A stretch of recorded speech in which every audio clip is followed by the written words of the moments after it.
اشرح لي صدري ويسر لي امری واحلل عقدۃ من لسانی یفقهوا قولی واجعل لي وزیرا من اہلی۔ خدا کے وجود اور اس سے متعلق سوالات پر 4 منطقی دلائل۔ نمبر 1، اب کوئی بھی ادارہ ہوتا ہے اس کا کوئی نہ کوئی سربراہ ہونا چاہیے جو مینیج کرے ساری چیزوں کو، جو دیکھے۔ مثال کے طور پر کوئی اسکول ہو، اس کا کوئی مینیجر نہ ہو تو بچے کب آئیں گے، کب جائیں گے، کب کلاسز ہوں گی۔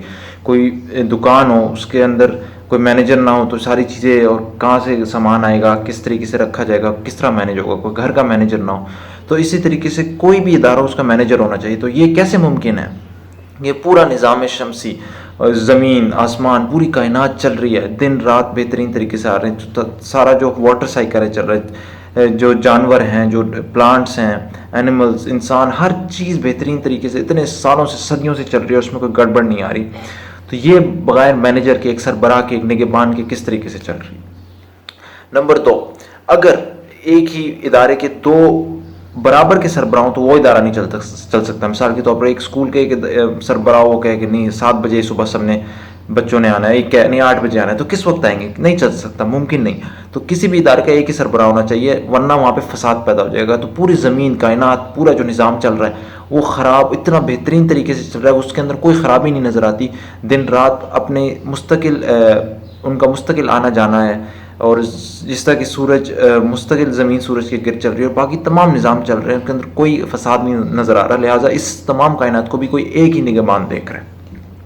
نمبر 3، اگر آپ کے پاس ایک سربراہ قانون بنائے اور پھر اگلا قانون بدل دے، مثال کے طور پر پہلے کوئی اسکول کا سربراہ کہ صبح 7 بجے آنا ہے، پھر 2 مہینے بعد کہ سب نے 8 بجے آنا ہے، لیکن پھر کوئی بچہ 2 مہینے بعد 8 بجے کے بجائے 7 بجے آئے، کہے کہ پہلا قانون یہ تھا، تو اس کی بات مانی جائے گی؟ ہرگز نہیں مانی جائے گی، کیونکہ نیا قانون کہتا ہے کہ 8 بجے آنا ہے۔ اسی طریقے سے اب پرانے جو قوانین تھے، تورات ہو، انجیل ہو، یا جو پرانے جتنے انبیاء آئے تھے وہ پچھلے تھے، اب جو آخری کتاب ہے قرآن ہے، اب اسی کو مانا جائے گا، کیونکہ یہی اب وہ آخری کتاب ہے جس نے اب جو پہلے جتنی بھی کتابیں گزر گئی، اب جو لیٹسٹ قانون ہے وہ قرآن ہے، لہٰذا اسی کو مانا جائے گا۔ اور نمبر 4، شاید سب سے مشہور جو منطق، لاجک بتائی جاتی ہے خدا کے وجود کے لیے، وہ یہ ہے کہ کوئی بھی چیز ہو، موبائل ہو، فون ہو، گاڑی ہو، صوفہ ہو، کوئی گھر ہو، کوئی عمارت ہو، اگر آپ کسی سے کہیں کہ یہ اپنے آپ وجود میں آ گئی، تو کوئی اس کو مانے گا کیا؟ ہرگز نہیں۔ وہ کہے گا کہ اس کا کوئی ڈیزائنر تھا، کوئی پلانر تھا، کوئی کسی نے اس کو کوئی بنانے والا تھا، کوئی ایسی بلڈنگ خود نہیں کھڑی ہو جاتی۔ اسی طریقے سے اگر یہ چیزیں خود نہیں آ سکتی تو پوری کائنات اور اس کا بہترین نظام جو چل رہا ہے یہ کس طرح خود بخود وجود میں آ گیا۔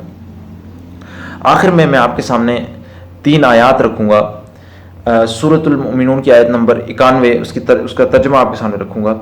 اللہ نے کسی کو اپنی اولاد نہیں بنایا ہے، اعوذ باللہ من الشیطان الرجیم، اللہ نے کسی کو اپنی اولاد نہیں بنایا ہے اور کوئی دوسرا خدا اس کے ساتھ نہیں ہے۔ اگر ایسا ہوتا تو ہر خدا اپنی خلق کو لے کر الگ ہو جاتا اور پھر وہ ایک دوسرے پر چڑھ دوڑتے، پاک ہے اللہ ان باتوں سے جو یہ لوگ بناتے ہیں۔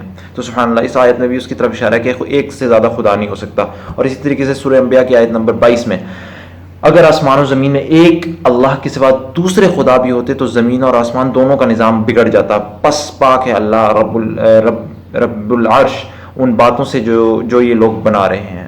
سبحان اللہ، اس میں بھی اس کی طرف اشارہ ہے کہ ایک سے زیادہ خدا ہوتا تو بگاڑ و فساد ہوتا۔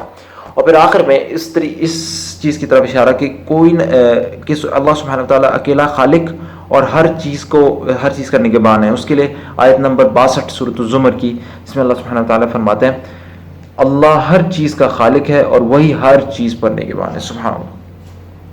تو ہم مسلمانوں کو یہ بھی پتہ چل گیا کہ ایک ہی خدا ہے، وہ اللہ سبحانہ وتعالیٰ ہے، وہی ہر چیز کا بنانے والا ہے اور وہ ہر چیز پر نگہبان ہے۔ سبحان اللہ۔ تو یہ بنیادی منطق، لاجکس ہمیں اپنی عام سی نجی زندگی میں سمجھ آ جاتے ہیں کہ اسکول کا، ایک دکان کا، ایک ادارے کا ایک سربراہ ہونا چاہیے اور ایک ہی ہونا چاہیے، اور ہم نے اپنے نظام بھی اس طریقے سے چلائے ہیں۔ ہم کسی ادارے کو 2 برابر کے سربراہ نہیں دیتے، یا کوئی ادارہ بغیر سربراہ کے نہیں چھوڑ دیتے۔ ہم دنیاوی زندگی میں تو سارے منطق سمجھتے ہیں، پر جب خدا کی باری آتی ہے تو کیسا شیطان ہمارے ساتھ چمٹ جاتا ہے، ہمیں بنیادی منطق اور لاجک نہیں سمجھ آتے۔ سبحان اللہ، کیا کس طریقے سے ہم لوگ اسی وقت اپنے ہی انسان اپنا دشمن بن جاتا ہے جب اس کو اصل جو حقیقت ہے اس کی کھوج میں نکلتا ہے، تو وہ بنیادی منطق جو اپنی زندگی میں پہلے ہی ہم نے اپلائی کیے ہوئے ہوتے ہیں، یہاں پہ پتہ نہیں ہمیں کیا ہو جاتا ہے۔ تو اللہ تعالیٰ ہمیں حق پرست بنائے اور حق کی تلاش میں ہمارا سینہ کشادہ کرے، اسے کھولے، تاکہ ہم حق کو حق پہچانیں اور باطل کو باطل پہچانیں۔ اسی کے ساتھ اس ویڈیو کو ختم کرتے ہیں۔ سبحانک اللہم و بحمدک، اشہد ان لا الہ الا انت، استغفرک و اتوب الیک۔